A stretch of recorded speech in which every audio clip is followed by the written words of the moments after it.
Hey, we're back in the room. Hello, peeps. Right, this video is a bit better than the last couple of videos I made. Let's have something good to talk about. Right, basically, I got this Pico's PT200 kit builders tool set, and I recommend Pico. Yes, I do. Pico, great company, and they're good for kit building. So I've got this one. I need to get the PT100 as well, which will help with track building, track laying and all that. But yes, both of the kits are very useful. So I got this one for my birthday. So this is my birthday present. And because, you know, I'm getting into my kits, you see, peeps. So I've got magnifying glasses and scalpels, all sorts of tools. As I've already got more tools, I'm just adding to it. But this is the kit, and I'm going to recommend it for anybody going into the world of building their own kits. You know, whether it be plastic, metal, brass. I got soldering iron. I'm going to be getting another soldering iron too, so I could do some more brass kits. So more on that. That's what I'm getting into, peeps. So that's the positive side. This is where, you know, this is modelling. This is, and obviously there's a lot of plastic kits. There's a lot of kits that Pico have in their range, and I will plug that. And obviously I've got to learn how to do the painting. So I'm okay with building the kits and putting them together. It's the painting side I need to really get my skills up to scratch on. So yes, I'm looking forward to that. Spray gun as well. I'll be showing you that soon. Compressor and spray gun. Where I'm starting with that. And obviously they've got some paintbrushes in there, so you can do some stuff by hand. Very, very handy. So there's that. Also, the big thing in the room is this Hornby Night Mail Express train set that was introduced around, I think it was 94, because I've got the one, anyway, move it across. I've got the one with the featuring super sound, and yes, that does work, and I have got it. And also it's got track inclines, so something for me and my daughter to have fun with whilst we haven't got a layout. Talking about the layout that I have made, my old place, I'm going to be cutting that down into sections, not having one big board and having small bolt-ons. I'm going to redo that layout, and I'm going to have them in, like, so I can store it as well. Basically, it's to store the layout, and obviously to handle it. So it's more, I can handle it a bit more. So that's what I'll be doing with that. In the summer, I'm going to be cutting that board down and making it into like 3 sections, I think, and then basically putting it together, and then obviously I can crack on with that layout. But the main layout, which is what I told you about, that's going in the shed down in the garden, that layout, that big one, obviously I'm doing work in the garden. I have made a video talking about it. At the moment, I've been clearing some vegetation, trees and everything, chopping them up and sorting all that out. And obviously I've got to do a lot of groundwork. I'm going to have to put some slabs and a patio. And then I need to lay cable down. So get cable to where I'm building the out shed, and power, and a base that I can lay on. So yeah, that's coming. So yeah, this is what I got for my birthday: the toolkit and this train set, and these wagons as well. And obviously this one is basically Somerset and Dorset wagon. And the reason why I got this is because, bear with me, put that, I'll take it off, actually leave it there. Bear with me.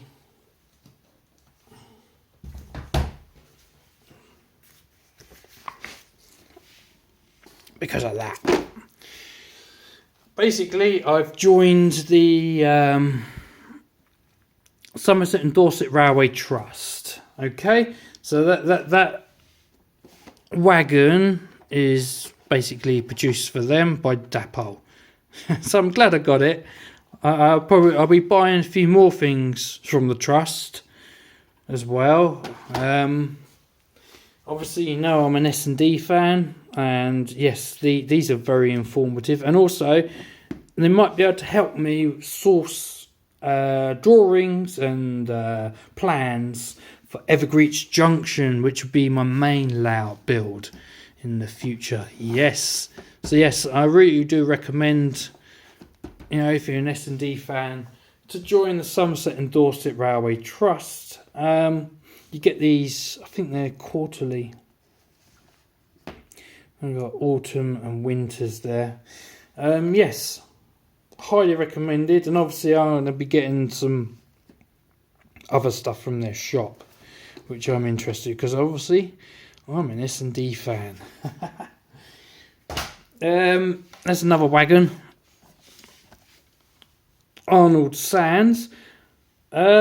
The reasons why getting this wagon is I do have some Arnold Sands wagons that I had from the 70s and 80s, and I'm going to be doing some modelling on them. So basically I'm going to be bringing those old wagons up to scratch.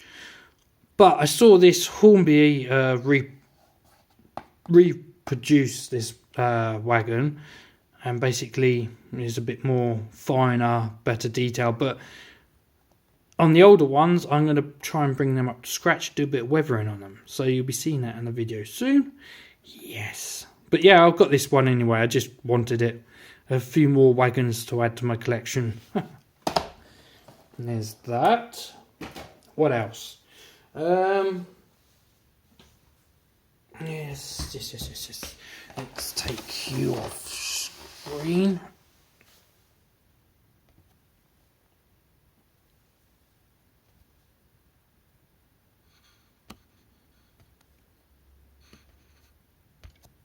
It doesn't want to pause. Right, sorry about that. My camera didn't want to play ball there. Yes, Christmas. Right, so we did my birthday. This is what I got for Christmas. Some more kits. And these are basic kits. They used to be in the Airfix range. Obviously now Dapol own the tooling. And basically, it's basically a kit for a beginner. And these have been around since the 60s. So, very interesting. So I'm going to be doing some of them. I might add some more detail to them. Some brass components to try and bring them up to scratch a little bit better. That's my plan. Or the buffers I might replace as well. Yes, I look forward to doing that. There's a few of these. That one. What we got here? A ventilated meats van. Yep, got that one.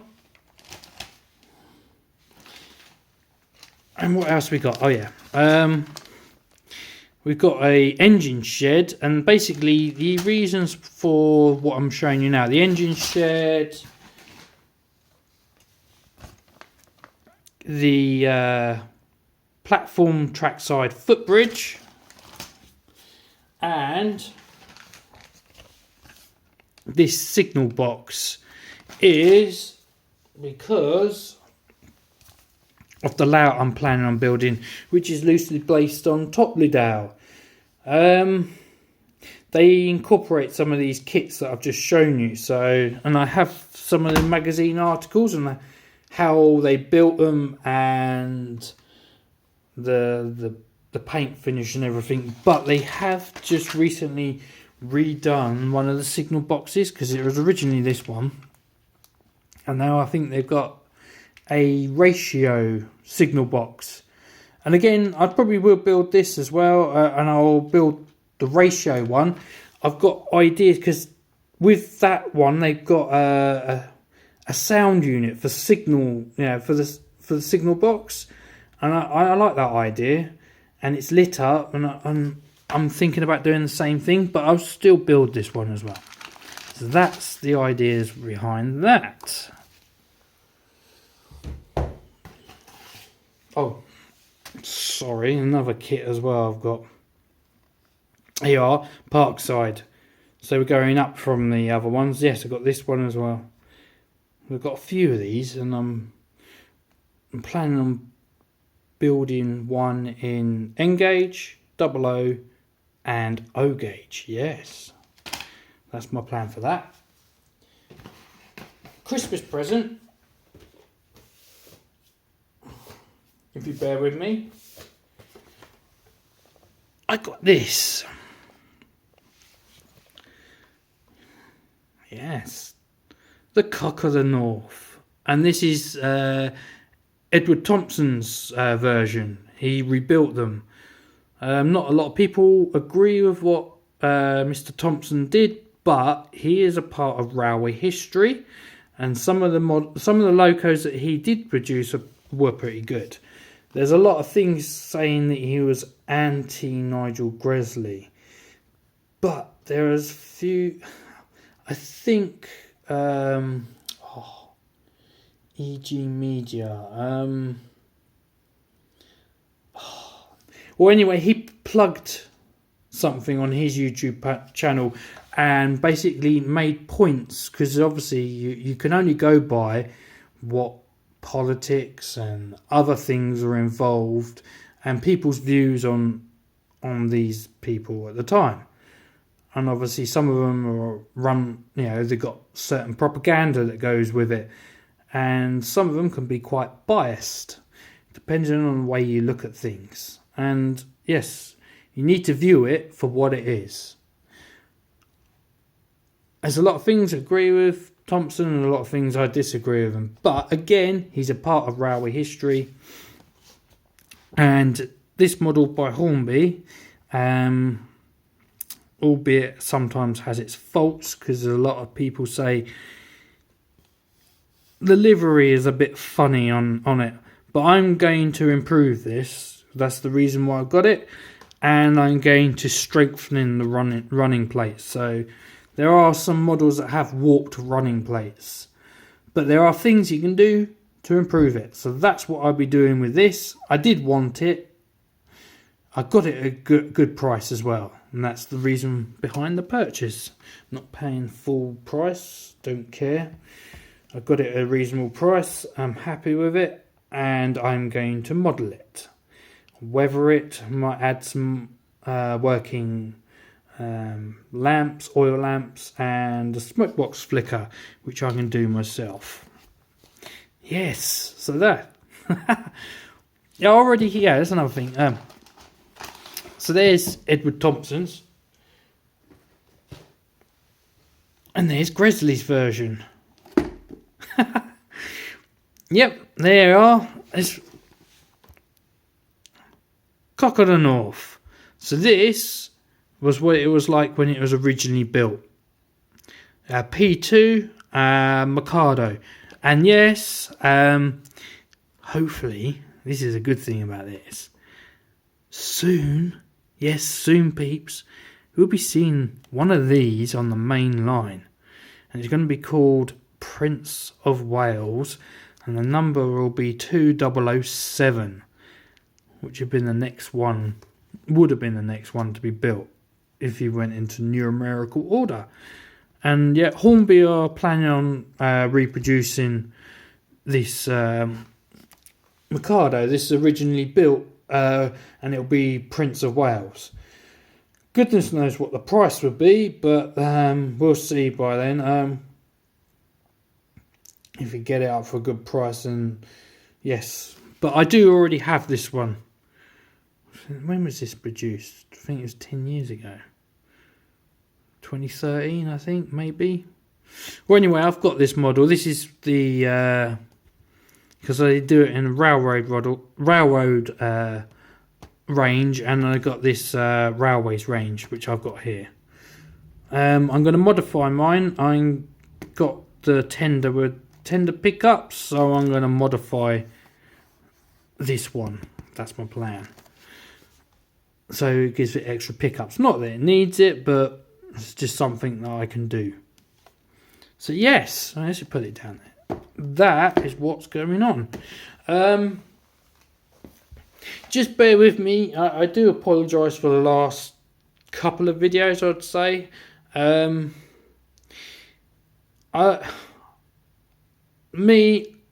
just basically gonna play it by ear.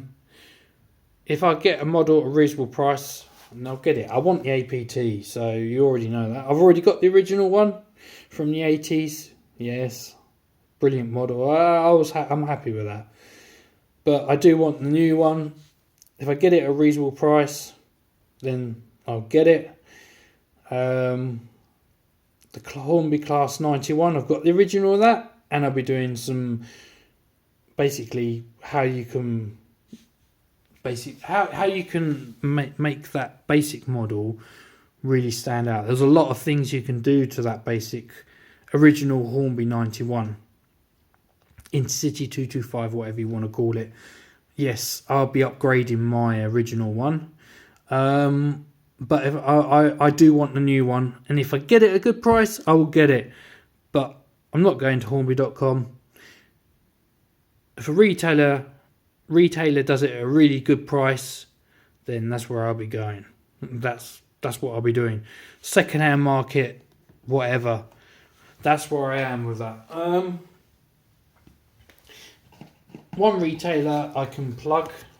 Another retailer, Rouse of Sheffield. How can I put it? I'm always happy with their service. The way they package their models, it always arrives to me safely. And if you've got any problems, this is a thing. Here you are, Hornby. Learn from your retailers. Yes? Let's get this thing here. Any problem, I ring them up, and they bend over backwards. Basically, similar to how my company operates. You bend over backwards for your customer. You do what you can to help them, because at the end of the day, they're the ones paying the money. There you are, your customer. They're paying the money, so you're going to bend over backwards for your customer. Help them out. You want their custom. You want them to go back to you, and that's what you want. You build up a good customer relationship. Not what I can say for Hornby. Oh yeah, and also another thing as well. People make comments, and then the comments get removed. They're not foul. They're not, haven't got any bad language, or they're like being a personal attack or anything like that. Just an inquiry that I know this has happened, and I've had people talk to me about it. And make an inquiry. They don't like what it says, and they remove it. I don't agree with it. Whatever. So yes, I do recommend Rouse of Sheffield. And obviously they do produce their own models as well. And they have announced a few just recently. Get it at a good price. Obviously they do stuff with the Railway Museum too. So yeah, all good. Thank you for listening to me rabbiting on. I do apologise, like I said, for the last couple of videos, and basically moving forward, like I said, where possible, I'll be doing what I can, but mainly I'm going to be concentrating on kit building, improving RTR that's already available, and building layouts, because that's what I really need. Concentrate on, and that's where I need to be spending my money, not on new models, not for ridiculous prices. So yeah, that's where I am with that. So kits, improving, layout, building. I can't wait to build that shed. You see, once that is done and the power's there, That's it. It all starts taking shape. But first of all, I've got to improve where I live. I've got a patio to build, laying some slabs because outside it needs fencing as well. It needs a lot of work basically. So yeah, that's what I'll be doing. So please bear with me, and when I can make a video and what I'm doing and what I've got, I will do. Thank you for listening, and I'll see you in the next video. Bye peeps.